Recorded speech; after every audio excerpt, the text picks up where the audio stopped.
I am so glad knives like these knives that we're going to talk about in this video exist. These knives are knives that, you know, are they that practical? I mean, that depends. I mean, what are you wanting it for? Are you wanting it for shock value?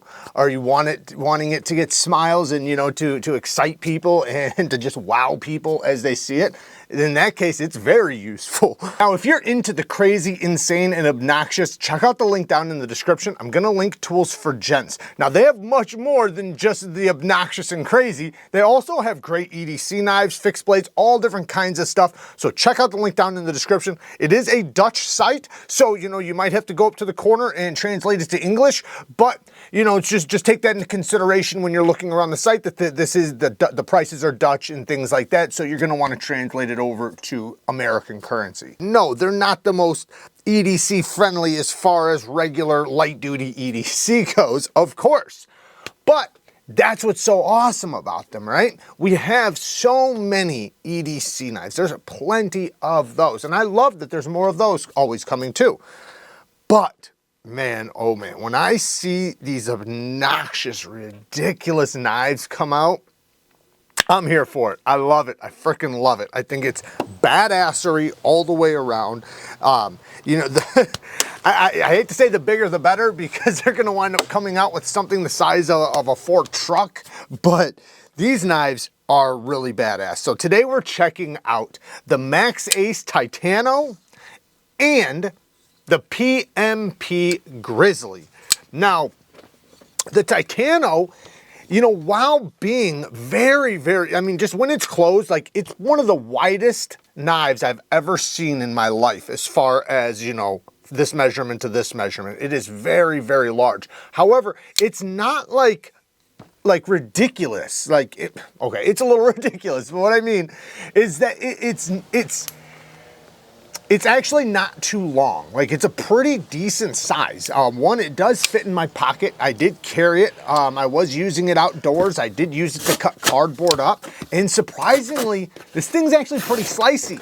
You know, similar to like the sheepdog or something, it has geometry like that, where since the blade is so broad, it gets down to a relatively thin edge and allows you to really get some, because the ergos are so good, you know, you really get some leverage down into a cut. So it's kind of like, you know, using a full flat ground, you know, big chopper knife basically as a slicer, which works really, really well. Now, this one's an M390 steel and does have a Tanto blade, an Americanized Tanto with a dual grind, but the tip of it clips downward. So this is actually more like a prying location right here, more than a poking. I did stab it into some stuff and it stuck, but it's not pokey at all. That's gonna be more for scraping and chopping, you know, if you're gonna actually use it, you know. Otherwise, you know, it's just really cool wow factor. Now, as far as chopping goes, it chops really well too. Like, it sinks into stuff when you chop with it. This thing's actually a beast. It really is. I was surprised, you know, I was cutting limbs off of trees, you know, and things like that. And it was, yeah, it was doing very, very well. Especially when you consider these ergonomics. You know, you have this tail end right there that allows you to use the 3 fingers if you want. So you can get more distance, or you can use all 4. It doesn't matter. But you can even go down to 2, really, because of this tail end. Now, the titanium frame lock, very robust. After chopping with it and everything, no play, no flex, no lock stick, no nothing, which was surprising. I was expecting it to get serious lock stick. But no, rock solid, just as smooth as it was out of the box. And surprisingly, the finish held up. I don't know if this is a DLC finish. I should look into that, because this finish held up way better than I would have ever imagined. I would have actually put money on that this was going to wear off, but it did not, and I can't see anything. I will have everything from this video linked down in the description. And so the titanium frame lock, very robust. It does have a clip that does work fairly well. You know, it slides in and out of the pocket just fine. It has a really cool factor to it. You know, it does flow with the whole knife design. They do have a lot of weight relieving on the inside. So, you know, I mean, it's a heavy knife because it's a big knife, but, you know, surprisingly, it's actually light for its size. You know? as far as the action goes, surprisingly, this thing, you can reverse flick it. Now, you gotta have a strong reverse flick. I personally don't have a problem reverse flicking it, but, you know, if you have a weak reverse flick, you might have to throw a little bit of wrist, or you can just thumb flick it, because the thumb flick also works really, really well. So to reverse and thumb flick works great, and obviously this thing's a guillotine, right? The blade is so damn heavy. Of course it's coming down to cut your finger off, which I love. So, the flipper tab has great jimping on it. Now, it's a smaller size flipper tab considering the size of the knife and everything, but it has great traction, so it allows you to kind of get that snap, you know, which is really good because, you know, it's kind of set a little bit low. Now, you know, it's not the snappiest flipper tab, but it's got a 10-pound blade attached to it. So what do you expect? But considering everything, it works well. It works very well. Now, the lock face geometry was really good. Like I said, rock solid, even after all the use, no stick, no nothing, which was very surprising. So very happy with that. The backspacer has this crazy jimping on it that just looks really good. The tons of hardware. You know, all the little details are something that I greatly appreciate. Now, as far as the PMP GRIZZLY, it has a very thick, very robust, I'm going to call it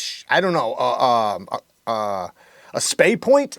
You know, that's what it looks like to me. It's a spay point. So there's a big belly spay point on it with a dual grind. So we have a hollow here and a flat here, but it is very robust, very thick. I did do a bunch of chopping with it and everything. So we did test out its ability to chop, and it did very well. Because, you know, it's just got thick geometry, so it's going to be a great chopper, you know, and a great basher. Now, it's not the best slicer when it comes to cardboard, but I don't expect it to be, you know, especially like the other one's really good at slicing through cardboard, but it has better geometry. Now this one, even though it does have a hollow grind, it's a robust hollow grind. So instead of, you know, cardboard slicing, it's going to be a little bit better for chopping. Now, surprisingly, it did stab into things pretty well, even considering it has this thick, thick chisel-like, tip on it, because the tip is just so thick. Now, the edge, no deformations, no nothing, no nicks. It's still, both of these still slice through paper cleanly, which is crazy to say after all the chopping and stuff I did with it. Now, the handle on the GRIZZLY is a titanium frame lock with a nice, big, thick, heavy-duty, robust backspacer with a little basher back there, a little attitude adjuster, you know. Then it has a titanium mill pocket clip. Again, the clip works fine. You know, and you kind of want a little bit bigger clips with these types of knives because they're so big, you know, you need something kind of strong to hang on. So it holds on very well. Lots of hardware. I personally like seeing like a lot of the hardware. You know, it just kind of says that the knife is nice and tough. It does have an over travel stop, so you're not going to unspring the lock.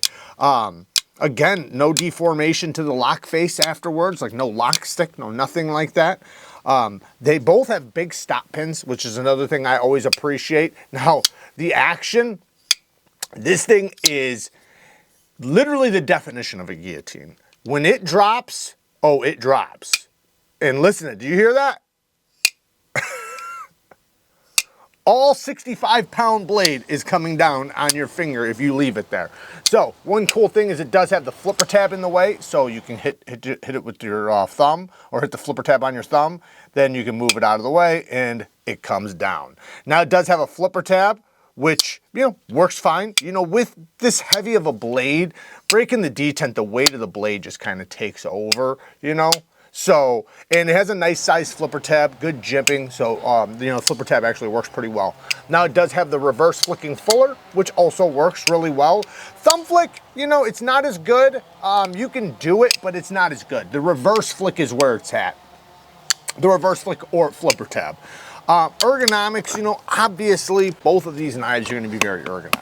They're big in the hand, they're wide, they're thick, they're robust, they're heavy. So, you know, while it does have a lot of milling on the inside to bring down the weight, you know, it's not going to stop. Like I said, you know, when you have a 65-pound blade, you know, I'm obviously exaggerating, right? But anyways, yeah, man, these things worked really well. And again, They might not be the most practical, right? But what they do is they put a smile on my face, and I personally think that's a great thing. You know, I have tons of slicers, I have tons of users, I have tons of everything, but to get a knife that when you look at it, it literally cheers you up. It literally brightens your day. And you know, like when you have somebody around that you maybe want to show a knife to pull something like this out, just stuns the room, because it's so ridiculous. Like they can't fathom. They look at it and they're like, what in the hell is that? You know, and even with it closed, before they even open, it's like, what is going on? They're awesome. They're very awesome. And again, if you're interested in getting the ridiculous, the insane, the obnoxious, the cool factor, you know, because cool factor, 11 out of 10, definitely. Now, like I said, everything's linked down in the description. Check out Tools for Gents. They have much more than the ridiculous, though. They do have a lot of other stuff on their site that you could check out as well. But yeah, there you guys go. Work hard, stay tough. Until next time, peace.